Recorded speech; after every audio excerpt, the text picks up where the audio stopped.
আওয়ামী লীগ কি বিএনপির সাথে কোনো গোপন চুক্তি করেছে, অথবা বিএনপি কি আওয়ামী লীগের সাথে কোনো গোপন চুক্তি করেছে? যদি সেটা না হয় তাহলে বিএনপি ক্ষমতায় আসার সাথে সাথে সারা বাংলাদেশের বিভিন্ন জায়গায় আওয়ামী লীগের অফিস দ্রুত খুলে যাচ্ছে। সেটা বিএনপির কেউ খুলে দিচ্ছে, অথবা আওয়ামী লীগের যে সকল নেতাকর্মীরা রয়েছে তারা জয় বাংলা স্লোগান দিয়ে তাদের অফিস খুলছে। এই সাহস আওয়ামী লীগ পাচ্ছে কিভাবে?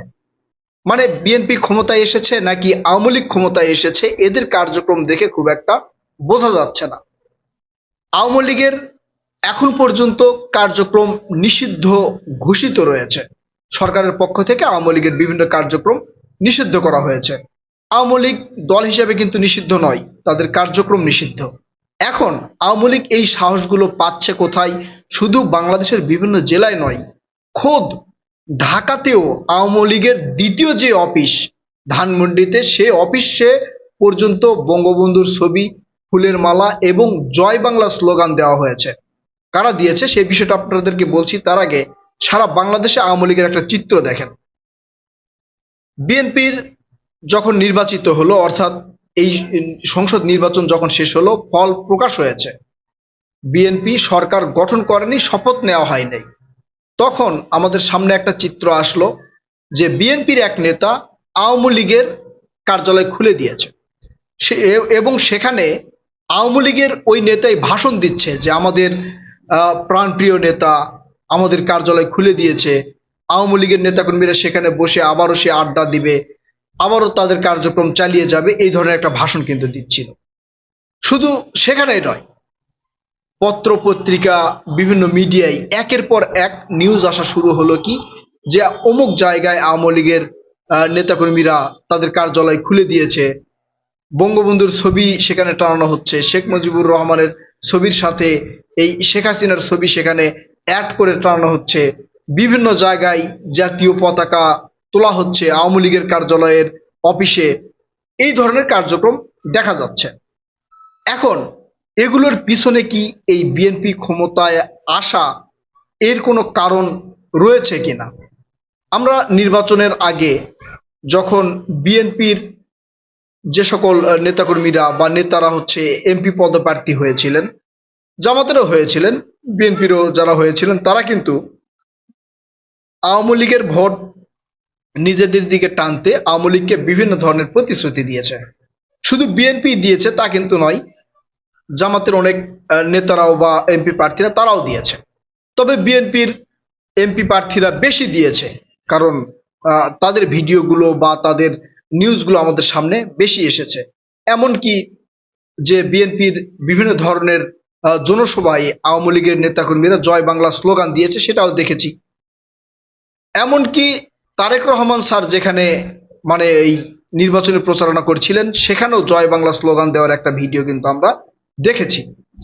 এখন এগুলো বিচার বিশ্লেষণ করে অনেকেই মনে করছেন যে বিএনপি যে প্রতিশ্রুতি দিয়েছিল ভোট নেওয়ার জন্য, আওয়ামী লীগকে কাছে টেনেছিল, আওয়ামী লীগের ভোট পাওয়ার জন্য, আওয়ামী লীগের ভোট ব্যাংক বিএনপির পক্ষে নেওয়ার জন্য যে ধরনের প্রতিশ্রুতি দিয়েছিল, সারা বাংলাদেশে আওয়ামী লীগের এই ধরনের অফিস খোলা বা অফিসের ভিতরে তাদের জয় বাংলা স্লোগান দেওয়া, অফিসের ভিতরে বসে আড্ডা দেওয়া, অফিসে বঙ্গবন্ধু শেখ মুজিবুর রহমান এবং শেখ হাসিনার ছবিটা নিয়ে তাদের জয় উল্লাস করা, এটা হচ্ছে সেই নির্বাচনী প্রতিশ্রুতির ফল।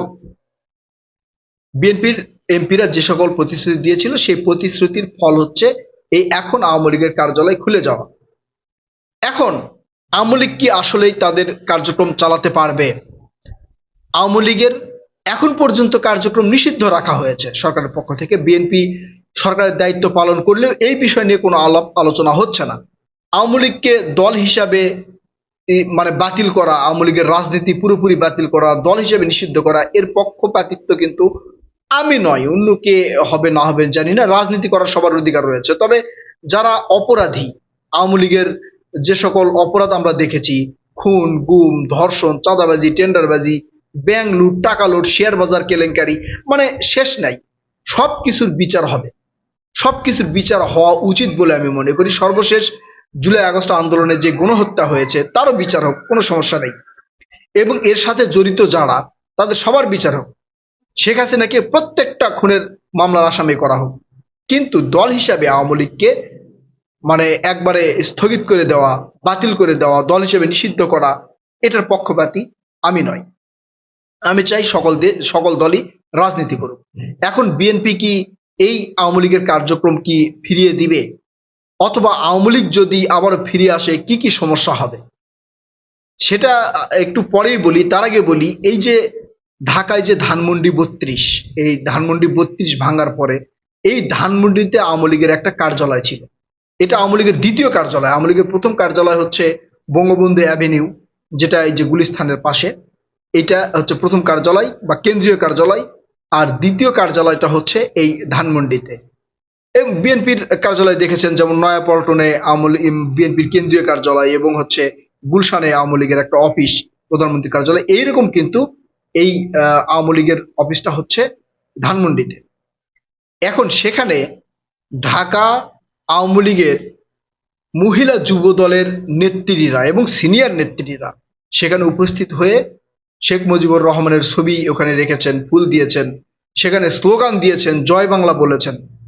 বলার পরে তারা সেখানে কার্যক্রম শেষ করে চলে গিয়েছে।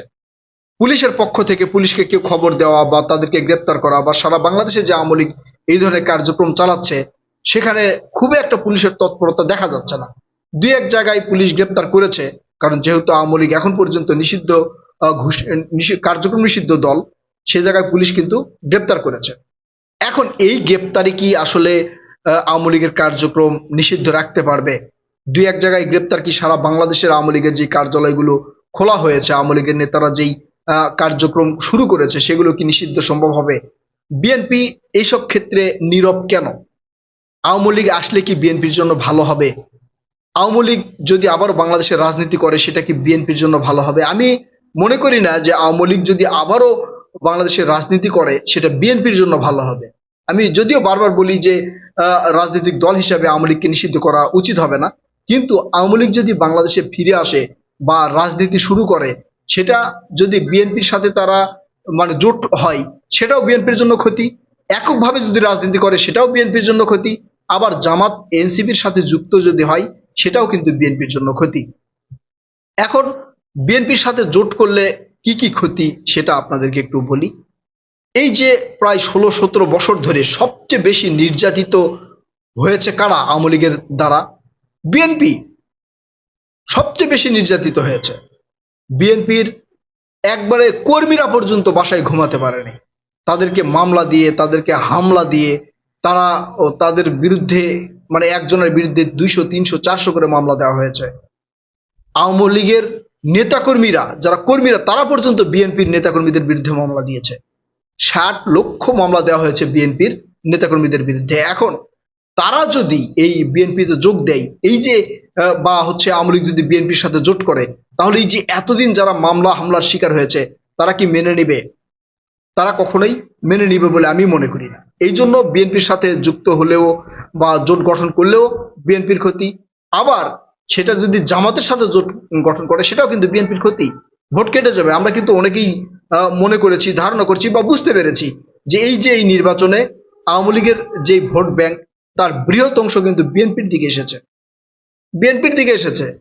সেই ক্ষেত্রে তারা যদি ওই জামাতের সাথে যুক্ত হয় সেটাও কিন্তু বিএনপির জন্য ক্ষতি। আবার এককভাবে যদি নির্বাচন করে সেটাও বিএনপির পক্ষে ক্ষতি, কারণ আওয়ামী লীগের যেই ভোটগুলো বিএনপি পেয়েছিল সেটা ভবিষ্যতে পাবে না।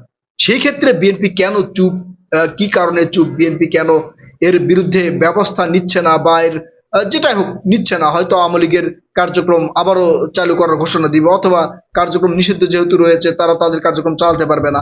এই ধরনের কোনো মানে ব্যবস্থা কিন্তু এখন পর্যন্ত আমরা দেখছি না। ভবিষ্যতে দেখবো কিনা জানি না। প্রিয় দর্শক, আপনারা কি মনে করছেন? এই যে আওয়ামী লীগের নেতাকর্মীরা সারা বাংলাদেশে তাদের অফিস খোলার চেষ্টা করছে, এক্ষেত্রে প্রশাসনিক ভূমিকা কি বা কেমন দেখছেন? আপনারা আপনাদের মূল্যবান মতামত কমেন্ট করে জানাবেন। কথা হবে নতুন কোনো ভিডিওতে ইনশাল্লাহ। ততক্ষণ পর্যন্ত ভালো থাকবেন। আল্লাহ হাফেজ।